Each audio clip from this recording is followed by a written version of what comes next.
The first thing I remember was the smell. Smoke and antiseptic, fighting for air. The field hospital was a storm of noise, shouts in English, Arabic, Korean. Blood shimmered black on the tiles beneath the emergency lights. I was on my knees beside a man barely older than my youngest patient. His eyes were wild, terrified. The uniform on his chest wasn't ours. Enemy colors, torn, soaked. He was dying. I pressed my palms to his wound, shouting for gauze. "Leave him!" My mother's voice cut through the chaos, sharp, commanding. "Park, stand down. He's not one of ours." But my hands didn't move. My pulse thundered against my ribs. I heard my father's voice instead, not in sound, but memory. "If the world ever loses its heart, be its pulse." "I can't," I said. "He's human." Her boots clanged across the metal floor. I felt her shadow before I saw her face. Colonel Hannah Park, the woman who'd taught half the division to fear silence. She looked down at me, at my shaking hands, at the blood, at the defiance. "You're a soldier," she hissed. "Act like one." "I am," I whispered.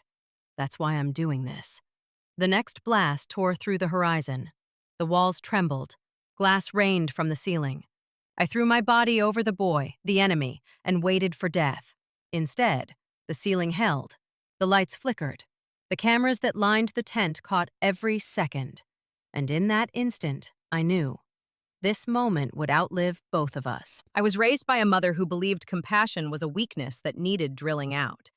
From the day I could tie my boots, she timed how long it took. From the day I could run, she measured how far. But she never measured how it felt. I used to think the world began and ended with her orders. We lived on base. Concrete, discipline, no softness allowed. My toys were ration boxes and medical kits. My lullabies were the sound of early drills. My father tried to soften the edges. He was a war correspondent, never home for long but always carrying stories like fragile things.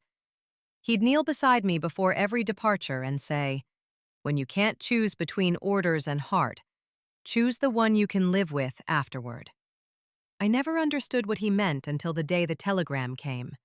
His convoy had been caught in crossfire outside Kandahar. I was 12. Mother didn't cry. She just said, "Reporters die chasing feelings. Soldiers live following rules." That night, I hid in his study, reading his last letter. It smelled of sand and rain.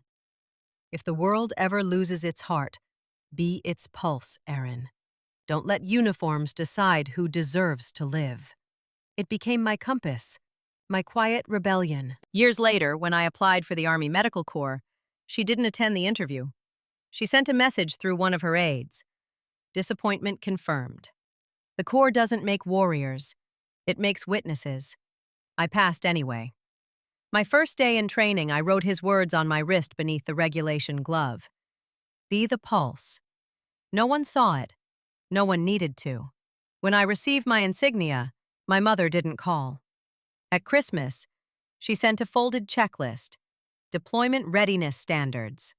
At the bottom, one handwritten note: "Emotion kills judgment." Every medal I earned, every life I saved, she treated as a footnote.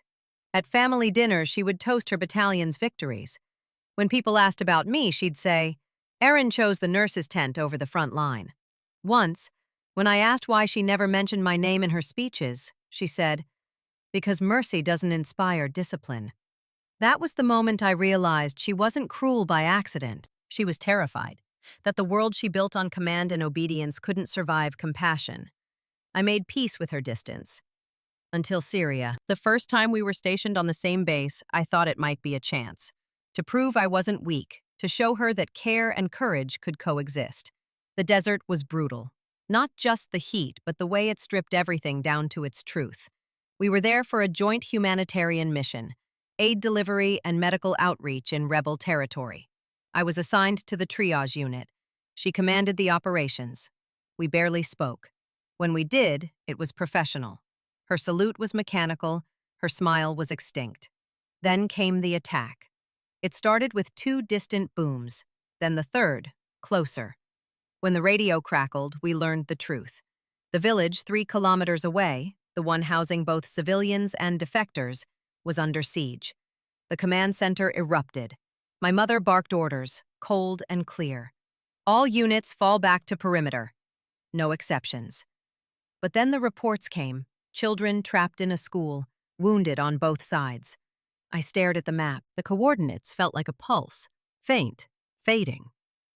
"Colonel," I said, "we can reach them if we take—" She didn't let me finish. "We're not losing lives for rebels. That's an order." Something in me broke. Not loudly, but cleanly, like glass under heat. I gathered my medics. "If anyone wants to stay, I won't stop you." But I'm going. Half followed, half didn't. We left under the sound of her voice over the radio. "Lieutenant Park, you are disobeying a direct order. You will face disciplinary review." I answered quietly. "Then make sure it's after we stop the bleeding." The sun fell fast that evening. By the time we reached the ruins, the air was thick with dust and the smell of fuel. A bombed school, a collapsed wall, a dozen cries cutting through the noise. We worked for 12 hours without rest. No uniforms mattered, only wounds, breath, pulse. When I stitched the arm of a young rebel boy, his hands trembled as he whispered in broken English, "Why help me?" "I shoot your friends," I said. "Then save someone else when you can." By dawn, we'd turned the ruins into a hospital. And as I tied the last bandage, I realized what my father meant all those years ago.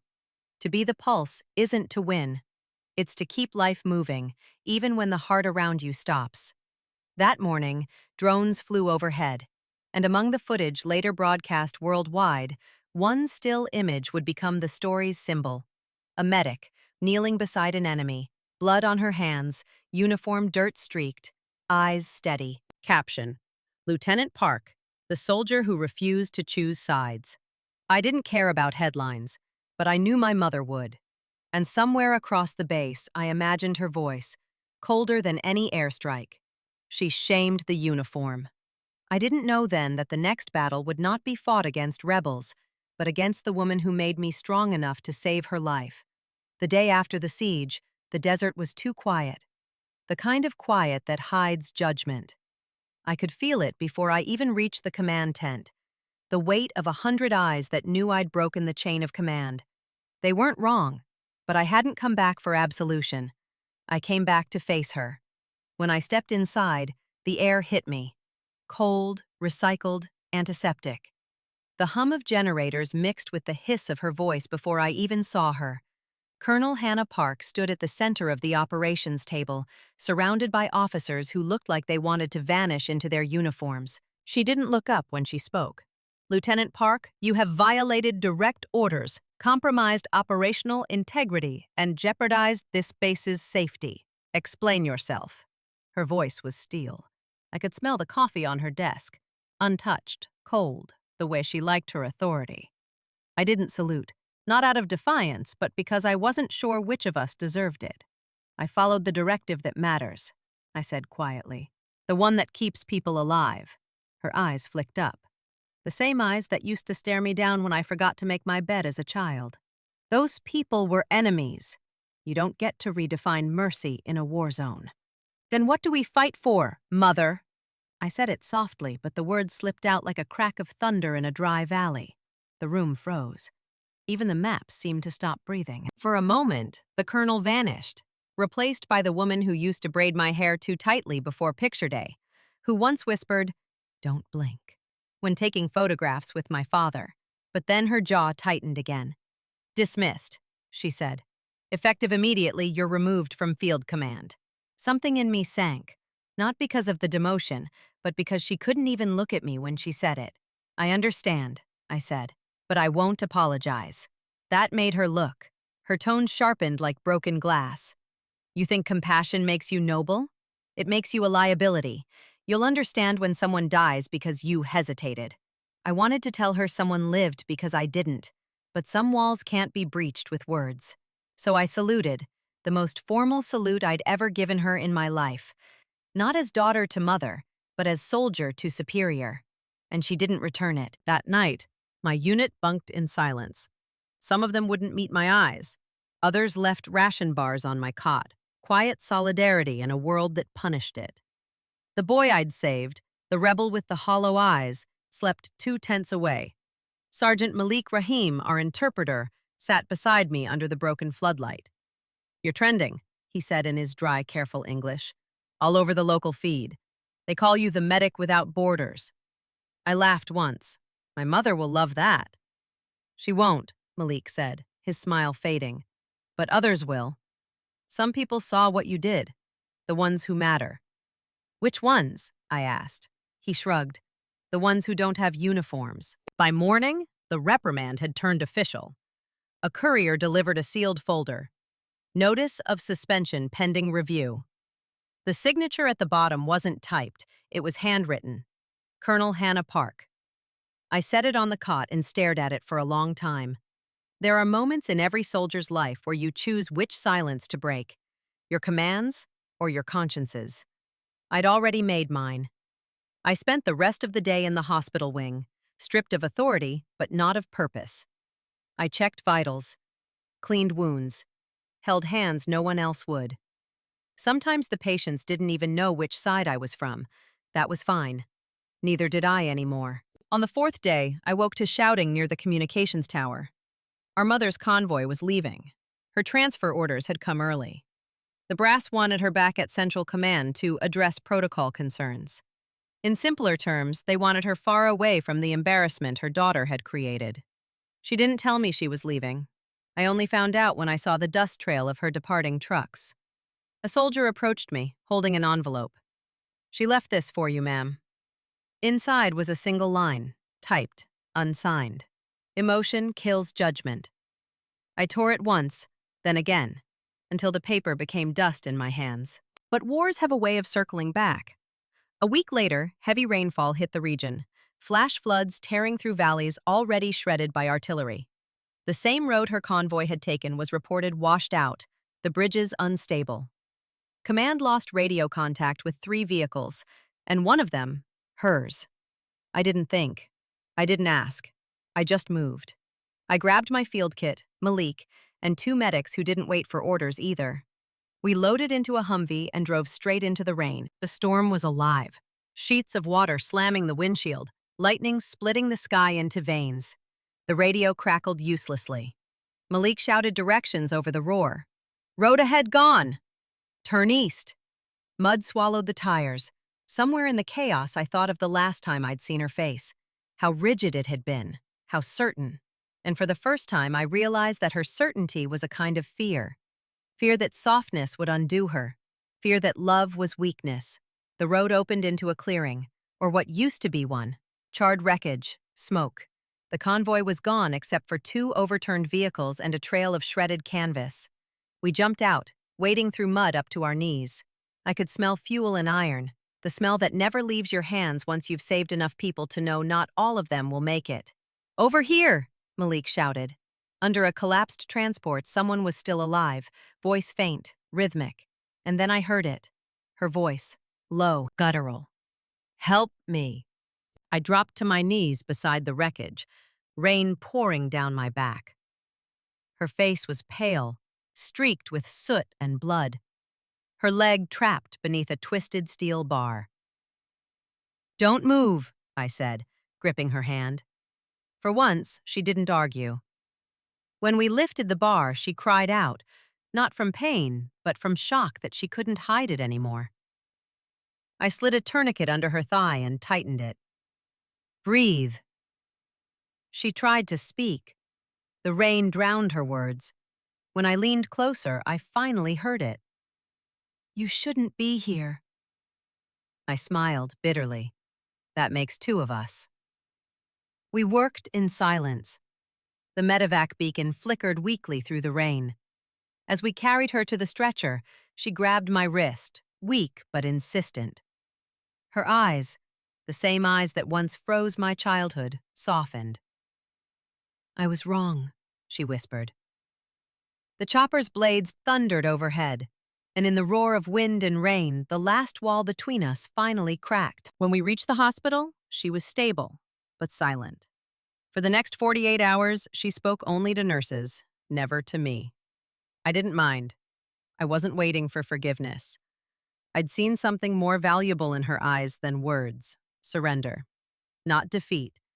Just the first moment she realized she didn't have to win. The media caught up fast. By the time I returned to the base, the footage from a soldier's body cam had already gone viral.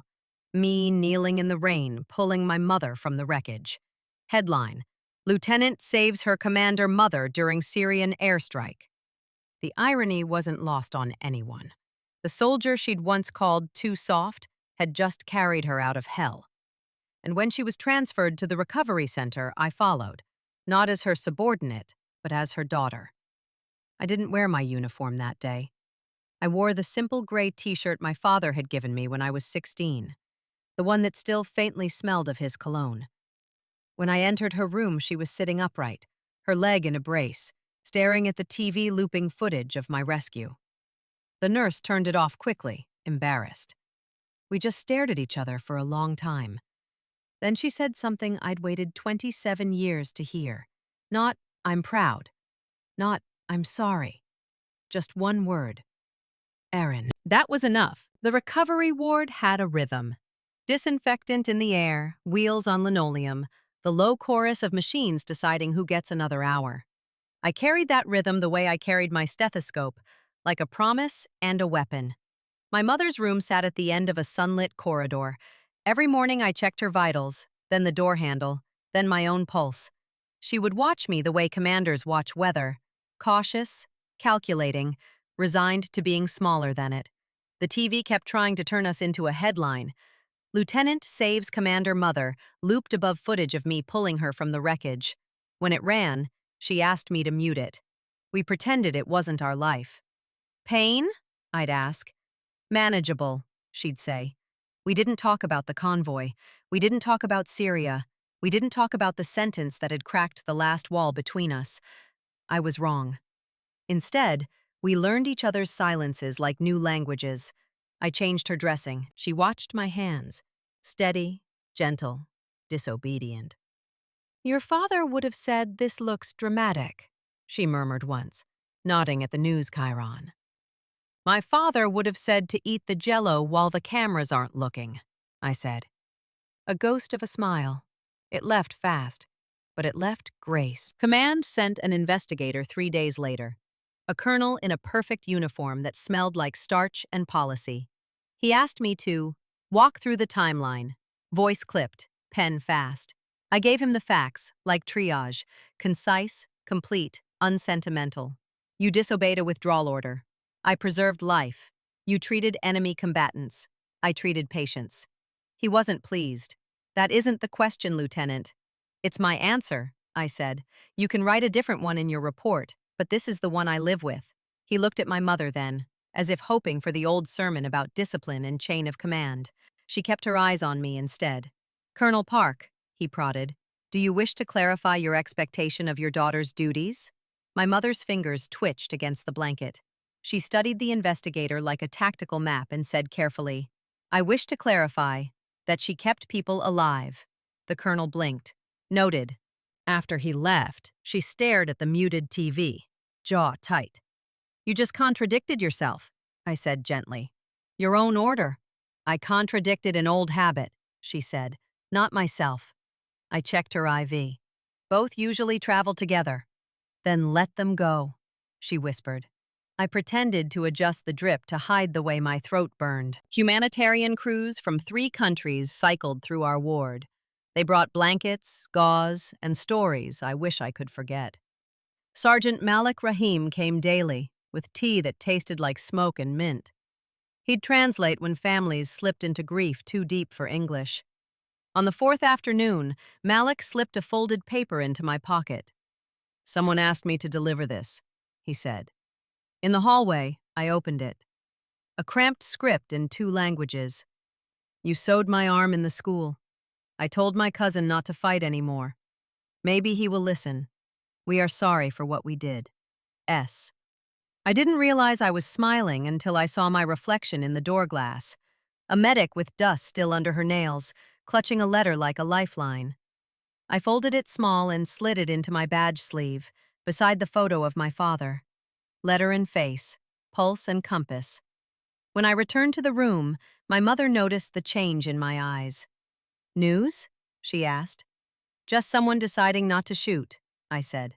"That's not news, Erin," she said, then caught herself. "It's rare." "Rare can be news," I said, "if we let it." The Army PR unit arrived with their script 2 days later. They wanted a clean narrative. Brave daughter saves decorated commander. Rules, order, family. They asked me to record a statement about military values guiding our choices under pressure. "Military values didn't guide me," I said. "Human values did. The uniform just got me there faster." The sergeant from PR winced.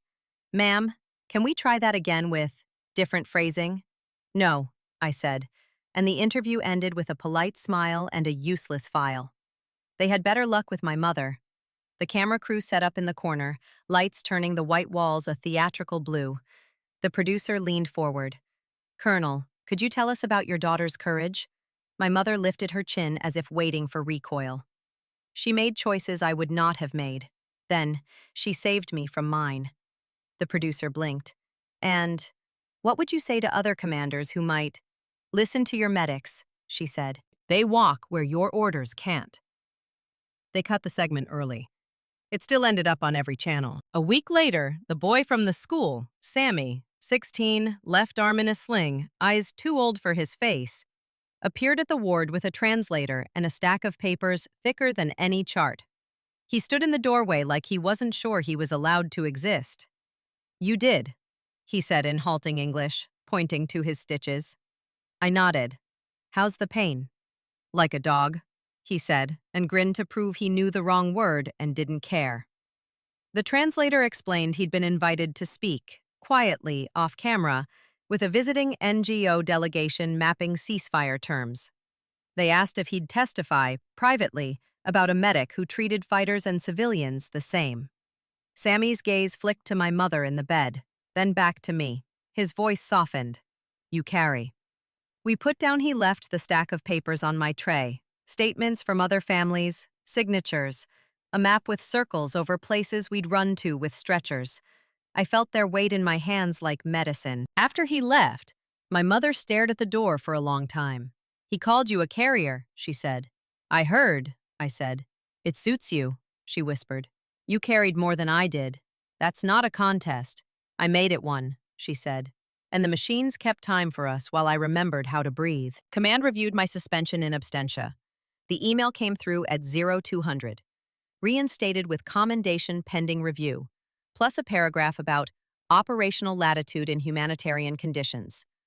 I read it in the hall, heart steady. It wasn't vindication. It was permission for the next medic who refused to wait for permission. When I stepped back inside, my mother glanced up. "They reinstated me," I said. "Of course they did," she said, and looked almost offended on my behalf. "You were right." I leaned against the window, surprised by how little victory I felt. "You hated that sentence when I was 14. "I didn't hate the sentence," she said. "I hated that I wasn't the one who got to say it." I laughed, and she laughed with me. A brief, ridiculous duet in a ward that had heard too much crying. The UN observers came through the following week. They wore lanyards and fatigue, tired in a way only negotiators get. They interviewed Sammy and the families he'd gathered. They asked to speak with me privately. "You treated combatants," the lead observer said, pen poised but eyes soft. "Why?" "Because triage doesn't care about flags," I said. "Neither does blood loss." He studied my face, then my hands, still stained in the cuticles no matter how hard I scrubbed. "You know your mother's name moves rooms in New York," he said. "I also know my father's name moves nothing," I said. He taught me to show up anyway. 2 weeks later, a short line appeared in a long draft.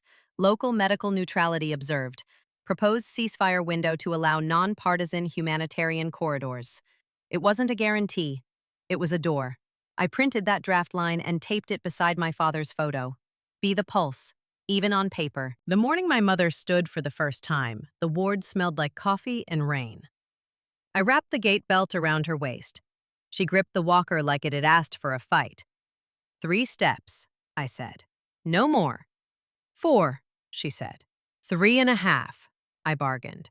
and she smirked despite herself. She rose, slow, deliberate. The color drained from her face. The iron returned to her jaw. She took one step, then another. The third was a half step that felt like a mile. "Sit," I said. "Bossy," she panted, lowering herself with a hiss. "Command runs in the blood," I said. "Just different targets." She studied me a long moment. "I mistook mercy for surrender," she said. "You made it a weapon."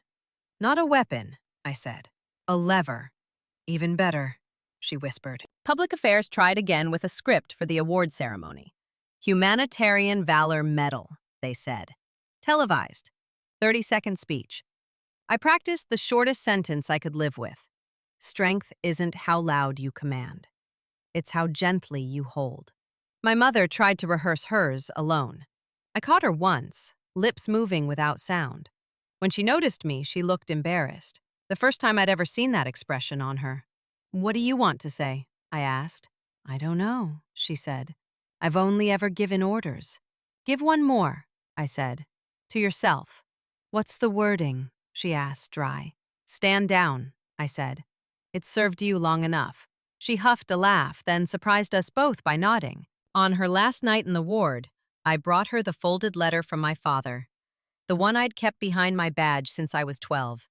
I'd read it so often the crease lines felt like map routes home. "Do you want to?" I asked, offering it across the space between who we were and who we were becoming.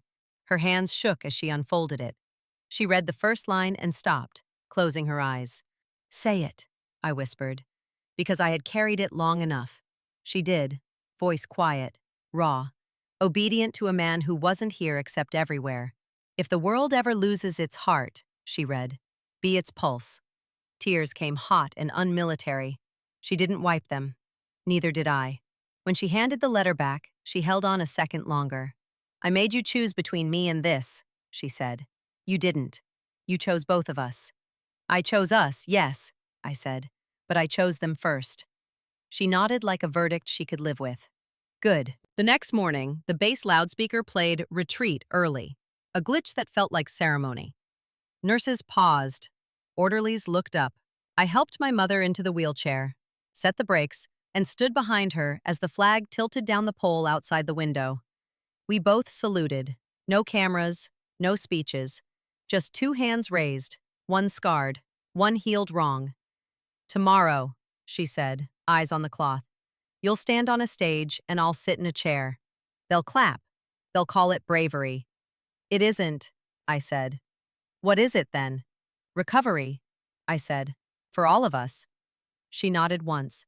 "Then let it begin. The stage lights will be cruel. The speech will be short.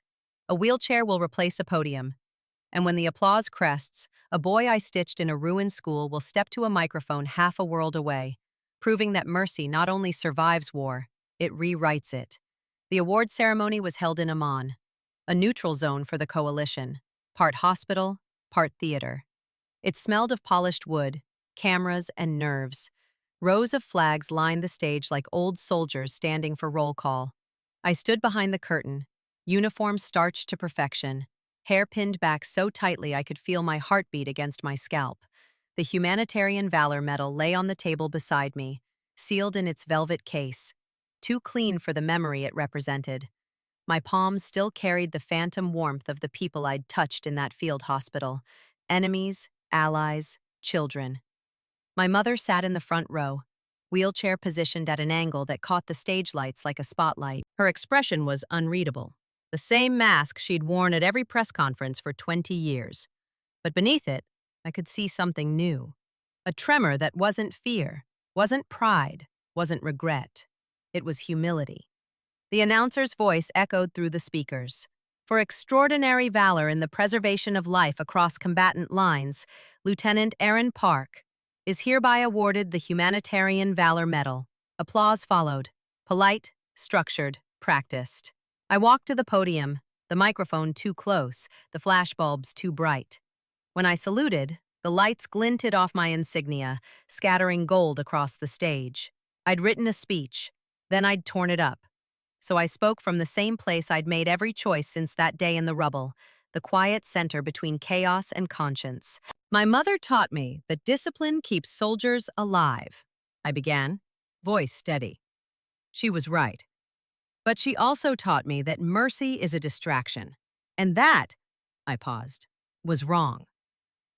A low ripple moved through the room, not disapproval, just surprise. The kind that happens when truth doesn't ask permission. I've learned that compassion is not the opposite of strength, I continued. It's the courage to stay human when everyone else forgets how. The silence grew heavier. Even the cameras seemed to still. I stand here because a rebel boy didn't hate me enough to finish the job. Because a mother I defied taught me how to endure. And because my father's last words, "Be the pulse," finally made sense. I looked down at the medal, then at the faces in the crowd. This isn't mine alone. It belongs to every medic who knelt where orders couldn't reach. The applause this time wasn't polite. It was real. It rose and broke like a wave, not for victory, but for relief. When I stepped off the stage, the UN Secretary himself approached, tall, silver-haired, the kind of presence that fills a room without trying. He handed me a small envelope. "This arrived this morning," he said quietly, "addressed to you and your mother." I took it. The paper was thin, the handwriting uneven. It was written in 2 languages, English and Arabic. To the medic who stayed in the school, because you treated us the same, we stopped fighting that day. Because you saved her, she taught us to see beyond sides. We are rebuilding the village. The children now wear bandages instead of bullets. Signed, S. It wasn't official. It was better than official. It was proof that mercy doesn't die in translation. The ceremony wasn't over, but something shifted, like the world exhaled. The announcer called for closing remarks. Unexpectedly, the microphone was handed to Colonel Hannah Park. The crowd murmured, half awe, half disbelief. She had refused every interview since the rescue. Now she wheeled herself toward the podium, the room falling silent except for the faint squeak of rubber against the stage floor. She didn't read from notes. She didn't look at the cameras. She looked only at me. I was raised to believe command meant never showing fear, never hesitating, never feeling. I taught that to my daughter. She disobeyed me, and in doing so, saved lives, including mine. The audience leaned forward. When I watched her in that storm, I saw something I had forgotten, that strength without compassion is just control, and control without heart breaks the people we lead. Her voice wavered, the steel bending for the first time in public. So today, I want to say something I've never said to any soldier, least of all my own daughter. She straightened in her chair, saluted me with her good arm, and said, "Lieutenant Erin Park, permission to follow your lead." The hall erupted. Officers rose in unison. "Stand!" A sound like thunder rolling through the marble. Some saluted. Others simply bowed their heads. For a second, rank disappeared. There was only truth. Afterward, reporters swarmed. I slipped out a side corridor into the dim backstage. The noise faded, replaced by the whir of generators and the faint scent of disinfectant clinging to my sleeves. I found my mother waiting there, metal still glinting on her lap. She held it out to me. "You earned this," she said. I shook my head. "No, Mom. We did. You gave me the discipline to break rules responsibly." Her mouth twitched, almost a laugh. "You really are your father's daughter." "He'd say we both are," I replied. She reached into her uniform pocket and handed me a folded paper. I recognized it instantly, the letter from my father. She'd kept a copy all these years. "If the world ever loses its heart, be its pulse." I didn't understand it then, she said. "Now I do." She reached up, touched my shoulder, the gesture of a soldier, not a mother. But it meant both. Later that night, the press conference hall was empty. I stood on the stage again, lights off, medal in hand. The only sound was the hum of the air conditioner and the faint crackle of the PA system. I wanted to remember the silence before the world turned this into a headline. My mother wheeled in quietly behind me. "You know," she said, "I thought the hardest thing in command was sending soldiers into danger. It's not. It's watching them walk into it for something you don't understand." I turned. Then maybe it's time you learn what mercy looks like from the inside. She looked out across the empty chairs. It looks a lot like surrender. I smiled. Or survival. We stood there for a while, two silhouettes framed by the flags we both once served differently. She reached for my hand. Her grip was weak but steady. Your father would have hated all this, she said. The cameras, the speeches. Yeah, I said. He'd say, you don't fix the world by filming it. Her laughter was soft, real, and rare. It echoed longer than any applause. The next morning, as we prepared to fly home, a soldier from the press corps rushed up. Lieutenant Park, there's a live feed from the UN. We stopped in the hallway. The TV flickered. A conference in Geneva, banners of peace flanking the podium. A teenage boy stepped up to the microphone. Even through the grainy feed, I recognized him. Sammy. He spoke haltingly, translated in real time. A medic helped me when I was an enemy. She did not ask who I was. That is how peace begins, when someone decides not to ask. The delegates stood. Again, stand. An ocean of gray suits and white flags rising for a single boy with a scar and a story. My mother's hand trembled on the wheelchair armrest. She whispered, "You changed the rules." I shook my head. I remembered the real ones. When we landed at Dover, the air smelled like sea salt and jet fuel. Reporters were waiting, but this time, my mother faced them first. "Colonel Park," one shouted. "Do you have a message for the nation?" She nodded toward me. "Ask her." I met the cameras, but spoke like I was addressing one person. The version of me who once thought kindness and courage couldn't share a uniform. Strength isn't about the orders we give. It's about who we become when the orders fail. The wind caught my hair. The metal flashed against my chest, and for the first time since I'd worn the uniform, I felt completely weightless. Not because I'd won, but because I'd finally stopped fighting myself. That night, alone in my quarters, I took off the medal and set it beside my father's letter. Two relics of two wars. One fought outside, one within. The medal gleamed faintly under the desk lamp. The letter was still stained with old tears. I whispered into the dark. You taught me to fight. I learned when not to. Then I turned off the light. Months later, back home in Virginia, Erin faces a different battlefield. Bureaucracy, politics, and her mother's slow rehabilitation. The medal becomes less a trophy and more a reminder that mercy isn't a moment. It's a lifetime of choosing to care when it would be easier not to. The Virginia air was softer than the desert, but silence still carried the same weight. After the whirlwind of Amman, home felt foreign. Too clean, too quiet, too careful. The medal sat on the mantel beside my father's folded flag. Every time the morning light hit it, I remembered the sound of rain on corrugated metal roofs, the cries in Arabic, the pulse beneath my palms. I wasn't back 2 weeks before the Army Public Affairs Office called again. Captain Park, the Pentagon wants to feature you in the upcoming Faces of Service campaign. I thanked them politely and said no. They didn't understand. This wasn't a story to brand. It was one to live through. My mother's house had become part hospital, part museum. The front room was rearranged for accessibility, her medals replaced by photographs of faces she had never met. Villagers, medics, children. The boy with the scar who testified to the UN. When I first saw the photos, I stopped cold. "You hung these?" I asked. She shrugged, pretending to be casual. "They sent them." I thought, someone should remember what it looks like when the world starts healing. "That's not very military of you," I teased. "I'm in recovery," she said, "from both the injury and the rank." We sat in silence, sunlight drifting between us. It wasn't awkward anymore, it was sacred. She poured tea. "Do you ever regret staying that day? Not following orders?" I looked at her, the woman who'd once disowned mercy. "No," I said, "because if I'd left, you'd still believe compassion is weakness." Her lips curved, almost imperceptibly. "And now? Now I believe it's the only thing that survives war." She nodded, her eyes misting. "That's why your father loved you more than he knew how to say." 3 months later, a thick envelope arrived at the base addressed in looping handwriting. To Lieutenant Erin Park. Somewhere still needed.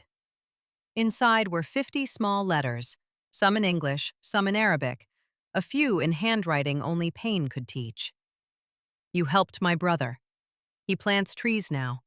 You didn't ask who I fought for. I fight for no one now. Because you stayed, my son breathes. The last one had no name, just a single line. You didn't save us all, but you saved enough for the rest of us to try. I laid them out across my desk like battlefield maps, each a different front of redemption. When my mother saw them, she touched one lightly, tracing the ink. You built peace the same way we built walls, she said, letter by letter. I smiled. Then let's start tearing down the rest. Months later, we were invited to testify before a congressional subcommittee on humanitarian engagement, the same institution that once condemned acts of unsanctioned mercy. It felt surreal walking those marble halls again, my mother wheeling beside me, the echo of our steps chasing old ghosts. The chairman adjusted his glasses. Lieutenant Park, you defied orders in a live combat zone. Why shouldn't that still be considered insubordination? I looked at my mother. Not for permission, but for partnership. Then I said, because conscience is not the enemy of command. It's what keeps command human. He leaned back, unimpressed. A soldier's duty is to obey. I nodded. And a soldier's purpose is to serve life. The day those two things stop aligning, the mission fails before it starts. The room fell quiet. The stenographer's fingers hovered midair, waiting for permission to breathe. The chairman turned to my mother. Colonel Park, you once called your daughter's actions a disgrace. Has your opinion changed? My mother didn't hesitate. It hasn't changed, she said. It evolved. He blinked. Meaning? She shamed my rules, not my name. Rules can be rewritten, names can't. For a moment, even the cameras went still. After the hearing, as we walked through the Capitol rotunda, she muttered, your father would have hated all this. He would have said, you can't teach empathy through legislation. She laughed. He'd be right. 6 months later, I was transferred to Fort Belvoir to lead humanitarian operations training, a fancy title for teaching young soldiers how not to lose their souls in combat. The first day, I faced a room full of recruits, eyes sharp, hands restless, hearts too young to know how heavy they'd become. I started with something my mother once told me, turned inside out. Discipline keeps you alive, but mercy keeps you human. If you ever have to choose, remember which one matters when the shooting stops. One of the recruits raised her hand. Ma'am, how do you know when you've done the right thing? I thought of the boy, of my mother's broken voice, of my father's letter, of the silence after every explosion. When it hurts, but you do it again, I said. That's when. A journalist from the New York Herald requested an exclusive feature. I almost declined, but he wasn't the usual type. An old veteran turned writer named Daniel Cross. He met me at a coffee shop near the base, tape recorder off at first. I don't want a hero story, he said. I want the truth about what mercy costs. I stirred my coffee. It costs everything you thought made you strong. He clicked the recorder on. And what replaces it? Grace, I said. If you survive long enough to recognize it. The article came out 2 weeks later under the headline, The Officer Who Chose Humanity Over Obedience. It ended with a quote I didn't remember saying but must have meant. The hardest battlefield is the one between your orders and your heart. By the time my mother could walk again, we visited Arlington together. Rows of white stones stretched like quiet prayers across the horizon. We stopped at my father's grave. She placed the medal at the base of the headstone. I set down the folded letter. The wind caught the edge, flipping it open to the line we both knew by heart. If the world ever loses its heart, be its pulse. We stood in silence. Then she said, You did it. You made him proud. I looked at her. So did you. She chuckled softly. You always were better at forgiveness than I was. That's because I learned from someone who needed it. She smiled, not the commander's smile, but the mother's, the one I hadn't seen since childhood. And for the first time, we walked away side by side, not in rank, but in rhythm. A year later, the UN requested my attendance at a peace accord ceremony, the one Sammy had helped inspire. When I arrived, I found him waiting in the corridor, taller now, face less haunted. "You came," he said. "I promised," I replied. He handed me a photograph, our field hospital rebuilt as a clinic. Children stood on the roof waving both the UN and Syrian flags together. At the bottom, written in block letters, "She taught us mercy is louder than war." He looked up, eyes bright. "We named it after your father." I froze. "After my father?" "Yes, the David Park Medical Center. The people said his words belong to all of us." I swallowed hard. He would have said, "Take the name. Make it mean something." Sammy smiled. "We already did." Back home, my mother and I started a foundation, the Pulse Initiative, dedicated to training medics for nonpartisan humanitarian aid in conflict zones. It wasn't glamorous. It was paperwork, logistics, and endless fundraising. But every time a new medic graduated, she'd hand them a replica of my father's letter printed on steel. Be the pulse. The day the first unit deployed, my mother stood at the podium, no wheelchair this time. She looked out at the young faces, soldiers, doctors, volunteers. "This mission was born out of disobedience," she said, "and it will save lives because of it." When she saluted them, I saw the last of her pride dissolve into something purer. Faith. Years later, in a quiet hospital in Seoul where I'd been stationed for medical diplomacy, I received a small package. No return address, just a single seal. UN Relief Corps. Inside was a child's drawing, a girl in a uniform kneeling beside a wounded man, a heart drawn between them. Beneath it, in crooked handwriting, "Mercy One." I pinned it on the wall above my desk. Every morning, before I checked reports, I touched the edge of that paper, like checking a pulse. Still strong, still steady, still alive. My mother taught me that war demands control. My father taught me that love demands surrender. I learned the truth lives somewhere between, in the moments when your hands stop shaking long enough to hold someone else's pain. Mercy doesn't make soldiers weak. It makes them remember why they fight, and sometimes why they stop. If you've ever been told kindness makes you weak, remember this: mercy doesn't surrender, it saves. Subscribe for more true stories where compassion outlasts conflict, where dignity stands taller than pride, and where quiet courage changes the world one heartbeat at a time.